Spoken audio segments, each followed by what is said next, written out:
Doctor صاحب، ہمارا آج کا پہلا سوال ہمیں ابو ظہبی سے ریسیو ہوا ہے۔ محبوب الہی صاحب ہم سے پوچھ رہے ہیں کہ فاروقی صاحب، ایک دوسرے کو سلام کرنا بھی ایک دعا ہے۔ ہم زبانی، کلامی، دانستہ اور غیر دانستہ طور پر ایک دوسرے کو دعائیں دیتے رہتے ہیں۔ کیا کچھ ایسی دعائیں بھی ہیں جو ہم اپنے پیارے ملک کے لیے کریں، اس ملک کے لیے جس میں ہم بستے ہیں، جیتے ہیں اور مرنے کے بعد اسی کی مٹی میں دفن ہونا ہے؟ بڑا بنیادی سوال ہے۔ میں ان کا شکریہ بھی ادا کرتا ہوں کہ بے انہوں شک، نے اپنی ذات سے باہر نکل کر بے شک، اپنے ملک و قوم جو ہے بہت خوبصورت، اس کو فوکس کیا۔ افراد کے ہاتھوں میں اقوام کی تقدیر، بے شک، ہر فرد ہے ملت کے مقدر بدر کا کا ستارہ، اور فرد قائم ربط ملت سے ہے تنہا کچھ تنہا نہیں، کچھ نہیں، موج ہے دریا میں اور بیرون دریا کچھ نہیں۔ تو دین اسلام کے اندر جو ہے یہ وطن کی محبت اور وطن کے ساتھ وفاداری، جس کو حب الوطنی کہتے ہیں، یہ ایمان کا حصہ ہے۔ اپنی جان کے لیے، اپنے مال کے لیے، اپنی عزت کے لیے جو ہے وہ اور اپنے دین کے لیے اگر انسان کو جان بھی قربان کرنی پڑ جاتی ہے تو اس کو شہادت کا رتبہ دیا جاتا ہے۔ تو اس مال میں ملک جو ہے اور آزادی جو ہے یہ بہت بڑی نعمت ہے۔ بے شک، تو اگر ملک ہے، آزادی ہے، تو ہم ہیں، باقی ساری نعمتیں بھی ہیں۔ بے شک، ہمارا وہ ایک تعارف ہے، پہچان ہے۔ تو یقینی طور پر جو ہے ملک و قوم کے لیے دعا کرنا یہ حضور علیہ الصلوۃ صلی والسلام اللہ کی علیہ وسلم، تعلیمات کا بھی حصہ ہے، اور قرآن پاک میں بھی اللہ تعالیٰ نے مختلف انبیاء کرام نے اپنی قوم کے لیے دعائیں مانگی، ان کی خیر خواہ بھلائی کے لیے دعائیں مانگی، اور حضور علیہ الصلوۃ والسلام بھی اپنی امت کے لیے رب حب لی امتی یا رب امتی۔ سبحان اللہ، تو یہ ایک مسنون طریقہ بھی ہے اور اس کی ضرورت بھی ہے۔ جس طرح حضرت سلیمان علیہ السلام، ان کی حکومت زمین پر بھی تھی، انسانوں پہ، جنوں پہ، پرندوں پہ، درندوں پہ، ہواؤں پہ، فضاؤں پہ، تو ان کی دعا جو ہے اس میں بھی انہوں نے اس چیز کو فوکس کیا، اللہ ایسی بادشاہت دے جو کسی کو نہ ملی ہو، سبحان جہاں میں تیرا شکر بھی ادا کروں، عدل قائم کروں، انصاف قائم کروں، مخلوق کی خدمت اور ہدایت کا کام کروں، اور ہر طرف جو ہے وہ میں تیرے حکم کو نافذ العمل کروں۔ بے شک، حضرت یوسف علیہ السلام، انہوں نے تو خود اپنے آپ کو پیش کیا جب عزیز مصر نے کہا کہ بھئی ہے کوئی جو آنے والے سالوں کا جو فراوانی نعمت ہے، پھر قحط ہے، اس کے لیے ملک کو اس مصیبت سے بچائے اور عوام کو ہلاکت سے بچائے، تو انہوں نے اپنی خدمات قرآن میں خود پیش کی کہ میں اس کام کے لیے حاضر ہوں، کیونکہ میں مدبر و دانشور بھی ہوں اللہ کے حکم سے، الحمدللہ، اور امانت دار بھی ہوں، بے شک، تو میں اس ڈیوٹی کو سر انجام دوں گا۔ تو پھر انہوں نے یہ اپنا دعویٰ حق ثابت کیا، اور پورے علاقے میں، دنیا میں جب قحط تھا، لوگ دانے دانے کو ترس رہے تھے، تو انہوں نے مصر کا انتظامی حکومت بہت اچھے طریقے سے چلایا اور عوام کو ہر قسم کی ہلاکت سے بچایا،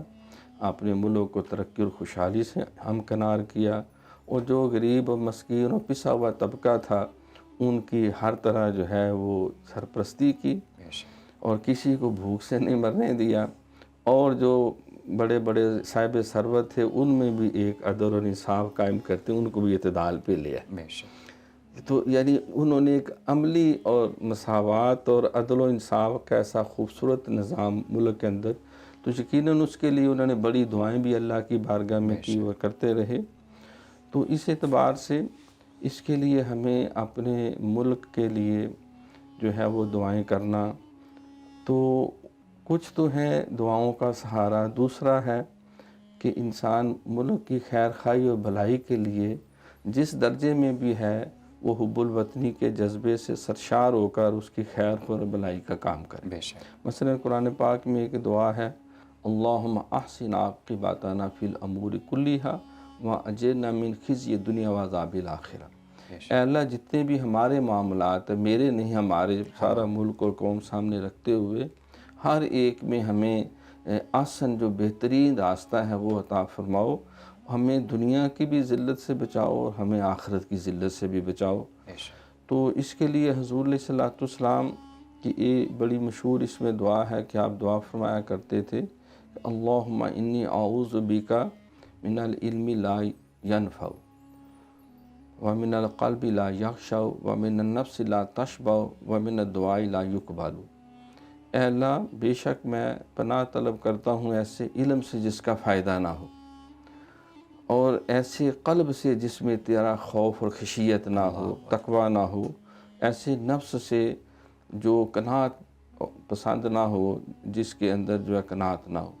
اور ایسی دعاؤں سے جو قبول نہ کی جائیں، یعنی رد کر دی جائیں، مردود ہو جائیں۔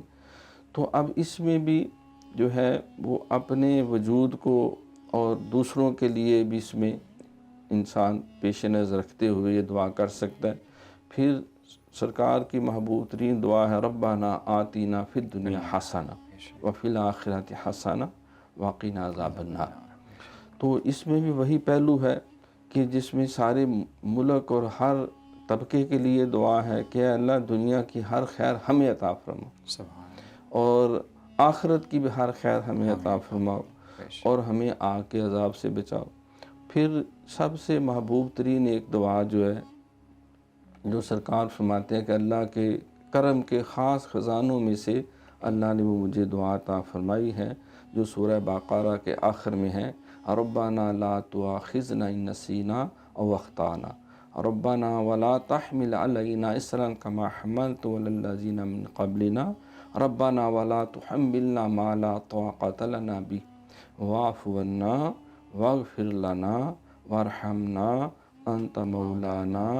فانصرنا علی القوم الکافرین۔ تو یہاں بھی جمع کا صیغہ ہے، سب کو ساتھ لے کے، پوری قوم کو، پورے ملک کو، ہر طبقے کو، امیر کو، غریب کو۔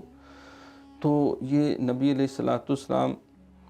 جو ہے کثرت سے دعائیں فرماتے تھے، ہم بھی یہ دعائیں کریں۔ تو تصور انما الاعمال بالنیات، اپنے سارے ہم وطنوں کو،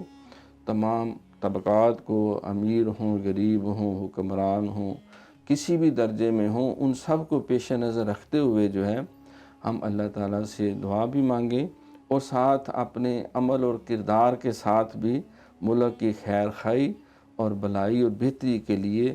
اپنی تمام صلاحیتوں اور توانائیوں کو بھی استعمال میں لائیں۔ ماشاءاللہ، بہت خوب ڈاکٹر صاحب۔ ناظرین، حب الوطنی اور اہل وطن سے محبت ایک خوبصورت جذبہ ہے۔ رسول رحمت صلی اللہ علیہ وسلم بھی فرماتے ہیں کہ مسلمان ایک دیوار کی مانند ہے جس میں ہر اینٹ دوسری اینٹ کو سہارا دیتی ہے۔ اسی طرح مسلم معاشرے میں ہر مسلمان دوسرے مسلمان کو سہارا دیتا ہے۔ ناظرین، یہاں پہ وقفہ ایک چھوٹے سے وقفے کا، ملتے ہیں وقفے کے بعد۔